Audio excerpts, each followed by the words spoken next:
છે? તો કે કોઈ પણ વાયુની ઓળખ કરવા. દરેક વાયુનો વર્ણપટ અલગ અલગ હોય છે. દરેક વાયુના વર્ણપટમાં તરંગ લંબાઈઓ જે છે અલગ અલગ હોય છે. એટલે તરંગ લંબાઈઓ જો મળી જાય તો એના પરથી આપણને ખબર પડી જાય કે વાયુ કયો છે. ઓક્સિજન છે, હિલિયમ, નિયોન, આર્ગોન કયો વાયુ છે તે વર્ણપટ પરથી આપણે નક્કી કરી શકાય.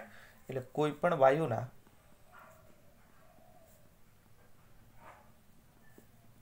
ઉત્સર્જન રેખીય વર્ણપટની મદદથી તે વાયુની ઓળખ કરી શકાય છે.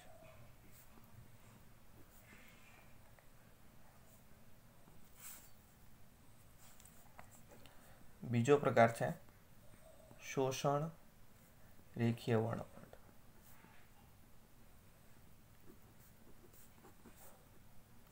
શોષણની અંદર શું કરવાનું છે? તો કે પરમાણુક વાયુમાંથી શ્વેત પ્રકાશ પસાર થાય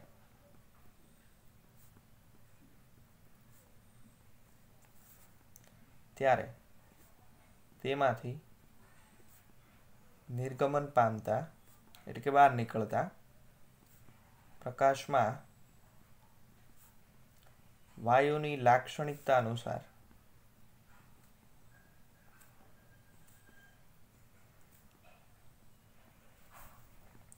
અમુક ચોક્કસ તરંગ લંબાઈઓ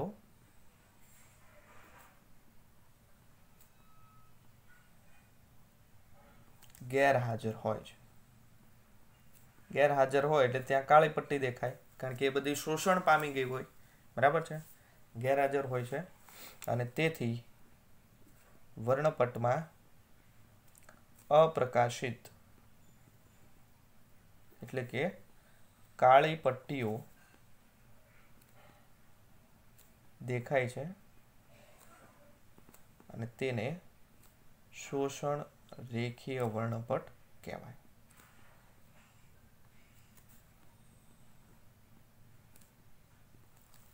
બે પ્રકારના વર્ણપટની આપણે ચર્ચા કરી. હવે હાઇડ્રોજન વર્ણપટ શ્રેણી કોને કહેવાય એની આપણે ચર્ચા કરીએ. હાઇડ્રોજન વર્ણપટ શ્રેણી. બરાબર? એની પહેલા એક નાનો અમથો સૂત્ર સાબિતીવાળો ટોપિક છે, લઈ લેવાનો છે. હાઇડ્રોજનની કક્ષાઓ કે ઇલેક્ટ્રોન હાઇડ્રોજન ન્યુક્લિયસની આસપાસ ફરે છે તેની કક્ષાઓ જે છે એ કક્ષાઓ સંબંધિત થોડાક ઇક્વેશનો સાબિત કરવાના છે. પ્રશ્ન એવો છે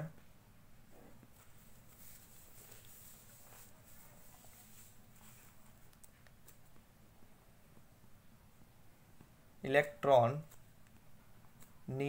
ઉર્જાના સૂત્રો તારવો અથવા પરમાણુમાં ઇલેક્ટ્રોન ની કક્ષાની ત્રિજ્યાનું સૂત્ર તેના વેગના સ્વરૂપમાં તારવું.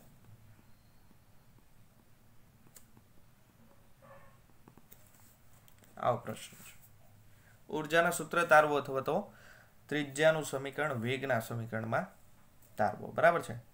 ચાલો, રુથરફોર્ડનો જે ન્યુક્લિયર મોડેલ આપણે અનુસરવાનું છે, જે બોહર આવ્યો નથી. રુથરફોર્ડના ન્યુક્લિયર મોડેલ પ્રમાણે ન્યુક્લિયસ જે છે એ કેવું છે? એકદમ ભારે છે, દળદાર છે અને ખૂબ જ નાનું છે. અને ક્યાં આવેલું છે? કેન્દ્રમાં છે. બરાબર? અને એની આસપાસ સ્થાયી કક્ષાઓમાં ઇલેક્ટ્રોન ભ્રમણ કરે છે. એટલે ન્યુક્લિયસ આખું જોવા જઈએ તો જેટલો ધનભાર છે એટલો ઋણભાર છે, એટલે આખું તટસ્થ છે. આવું કોણે કીધું? રુથરફોર્ડે કીધું. બરાબર છે? તો રુથરફોર્ડ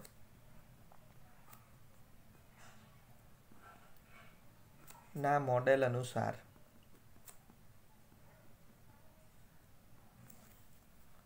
પરમાણુ ના કેન્દ્રમાં નાનું, દળદાર અને ધન વિદ્યુત ભારિત ન્યુક્લિયસ અને તેની આસપાસ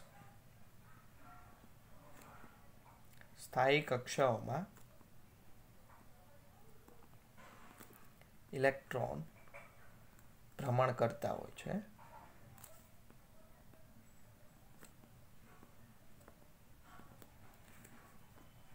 અને આથી પરમાણુ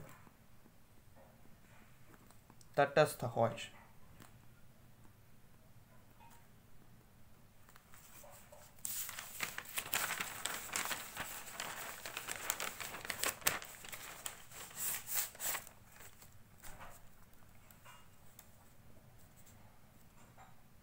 ઇલેક્ટ્રોન સ્થાયી કક્ષામાં ગતિ કરવા માટે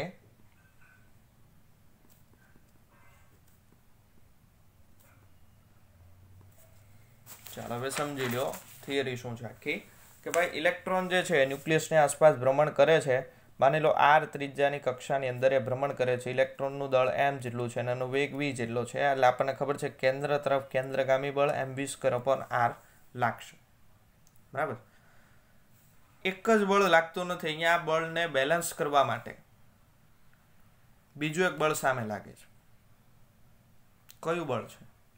જુઓ, આ છે કોણ? કેન્દ્રમાં પ્રોટોન. આ છે કોણ? ઇલેક્ટ્રોન.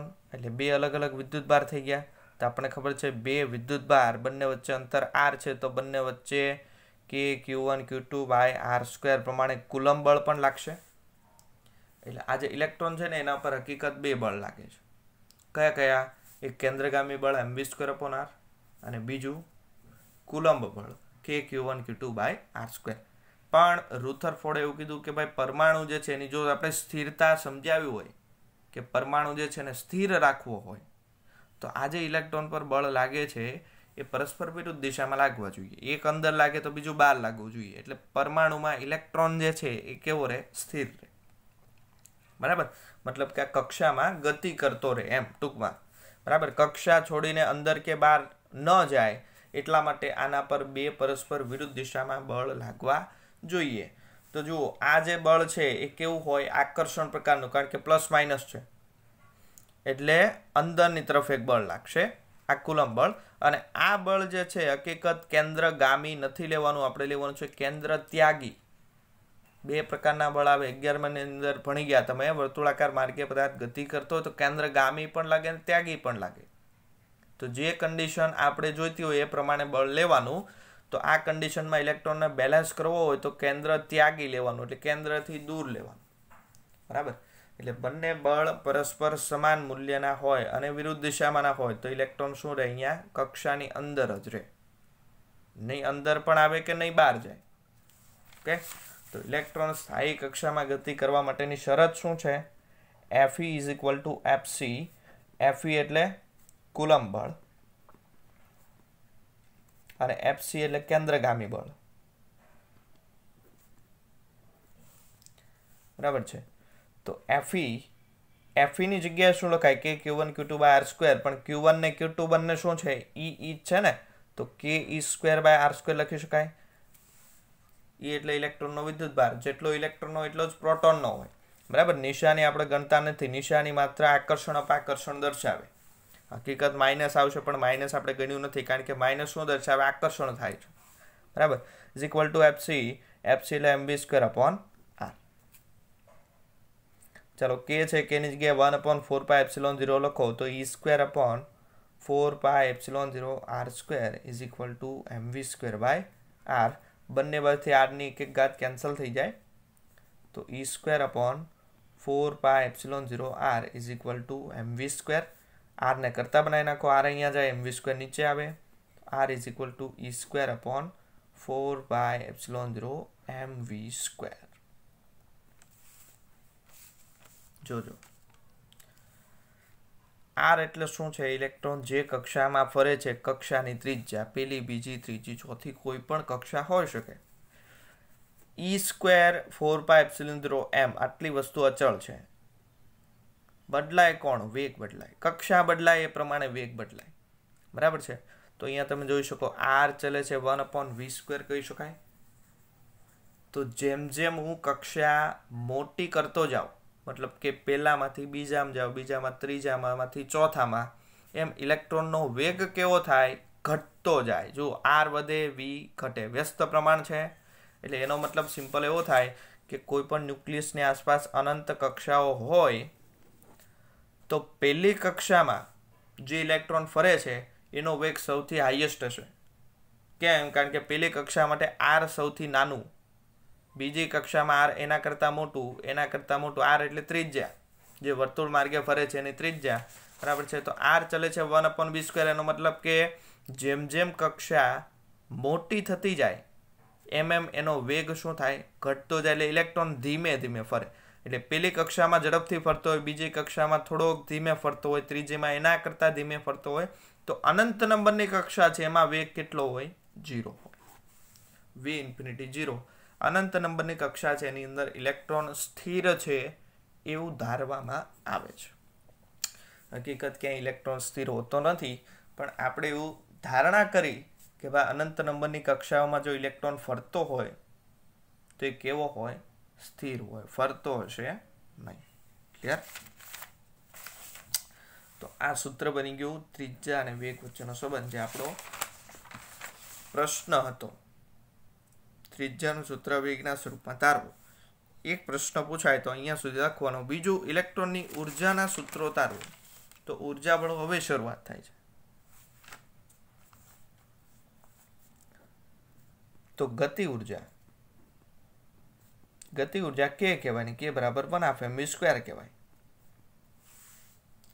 તો જુઓ 1/2 mv² છે, mv² નું સૂત્ર અહીંયા છે, તો બંને બાજુ 1/2 આપી દો એટલે કે બરાબર 1/2 mv² મળે. ચલો અહીંયા 1/2 આપો એટલે 1/2 4 દુ 8 e²/8πε0r. તો આ મળી ગયું ગતિ ઉર્જાનું સમીકરણ. એમાં કંઈ નવું નથી, બરાબર છે. આ કક્ષાનું સમીકરણ 1, ત્રિજ્યાનું. ગતિ ઉર્જાનું સમીકરણ 2. ચલો ગતિ પછી આવે સ્થિતિ ઉર્જા. સ્થિતિ ઉર્જાને u વડે દર્શાવાય. u નું સમીકરણ આપણે જાણીએ છીએ. u બરાબર શું કહેવાય? k q1 q2/r. Chapter number 2. k q1 q2/r છે. કિંમત મૂકો. k ની જગ્યાએ 1/4πε0 લખાય. તો 1/4πε0 q1 q2 એટલે ન્યુક્લિયસની અંદર કોણ છે અને ફરે છે કોણ? અંદર છે પ્રોટોન એટલે કે E, અને બહાર છે ઇલેક્ટ્રોન એટલે કે -E. બરાબર છે. તો અહીંયા ગુણાકાર કરો તો -e² આવશે અને અપોન r. તો આને વ્યવસ્થિત લખું તો -e²/4πε0r. આ મળી સ્થિતિ ઉર્જા, ઇક્વેશન નંબર 3. આના પરથી લાવવા k q1 q2/r. અને ત્રીજું છે કુલ ઉર્જા. હવે અહીંયા ઋણ ચિહ્ન શું દર્શાવે છે? ઋણ ચિહ્ન એવું દર્શાવે છે સ્થિતિ ઉર્જા ઋણ છે, મતલબ કે સ્થિતિ ઉર્જા જે છે એ અહીંયા ઇલેક્ટ્રોનની ઋણ આવી છે. ચલો એક કુલ ઉર્જા સમજી લો, પછી આનું જરાક ડિટેલમાં આપણે સમજીએ. કુલ ઉર્જાની વાત કરીએ તો કુલ ઉર્જા E બરાબર ગતિ પ્લસ સ્થિતિ એટલે k પ્લસ u. તો બેનો સરવાળો કરો એટલે k છે e²/8πε0r અને આ છે -e²/4πε0r. ચલો બંનેમાંથી કોમન નીકળી જાય. e²/4πε0r કોમન કાઢો એટલે અહીંયા વચ્ચે 1/2 અને અહીંયા -1. ચલો 1/2 -1 લસા લઈ લો એટલે -1/2 વધશે. -1/2 અહીંયા ગુણી નાખો એટલે -e²/8πε0r. 1/2 એટલે 4 દુ 8 એટલે આ મળી ગઈ કુલ ઉર્જા, ઇક્વેશન નંબર 4. ત્રણેય ઉર્જાના સમીકરણ સાબિત થઈ ગયા. હવે આ ત્રણેય સમીકરણ છે 2, 3, 4, એના પરથી એક વાત નક્કી થાય, ગતિ ઉર્જા ધન છે. ગતિ ઉર્જા ધન છે મતલબ શું? કે ઇલેક્ટ્રોન ફરતો છે, સ્થિર નથી, ગતિ કરે છે. બરાબર છે. સ્થિતિ ઉર્જા અને કુલ ઉર્જા ઋણ છે. આ વસ્તુ શું દર્શાવે છે? હવે આગળ આપણે એક ડાયપોલ ભણી ગયા. ડાયપોલ વખતે ડાયપોલની સ્થિતિ ઉર્જા પણ ઋણ આવતી, u બરાબર -p.e. તો સ્થિતિ ઉર્જા ઋણ કેમ આવે? જનરલી કુદરતની અંદર, આખા વિશ્વની અંદર જેની ઉર્જા ઋણ હશે ને એ જ સ્થાયી હશે. આ નિયમ છે. કોઈ પણ પદાર્થની ઉર્જા ઋણ હોય તો એ પદાર્થ ત્યાં સ્થાયી હોય. જો ઉર્જા ધન બની જાય તો એ પદાર્થ ક્યાંય ને ક્યાંય જતો રહે. એટલે અહીંયા સ્થિતિ ઉર્જા અને કુલ ઉર્જા ઋણ છે એનો મતલબ કે ઇલેક્ટ્રોન જે કક્ષામાં ફરે છે એની કુલ ઉર્જા કેવી છે? ઋણ છે, એટલે બંધાયેલો છે. ત્યાં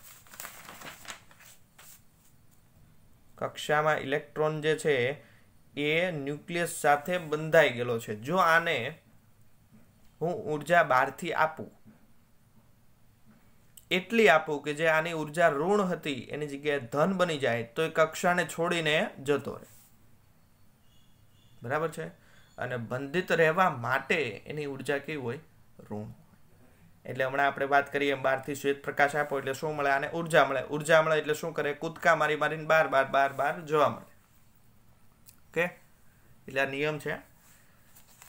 અને એટલા માટે ઇલેક્ટ્રોન જે કક્ષાની અંદર ફરે છે એની ઉર્જા કેવી આવશે? ઋણ. હવે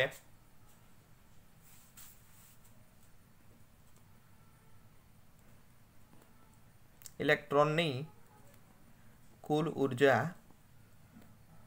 ઋણ છે એ દર્શાવે છે કે ઇલેક્ટ્રોન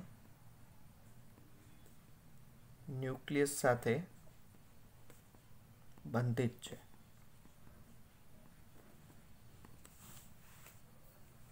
ઓકે, તો અહીંયા સુધી આપણો લેક્ચર રાખીએ છીએ. આજે જોઈએ કમ્પ્લીટ ખાસ કરી નાખજો. અહીંયા આપણો લેક્ચર પૂરો.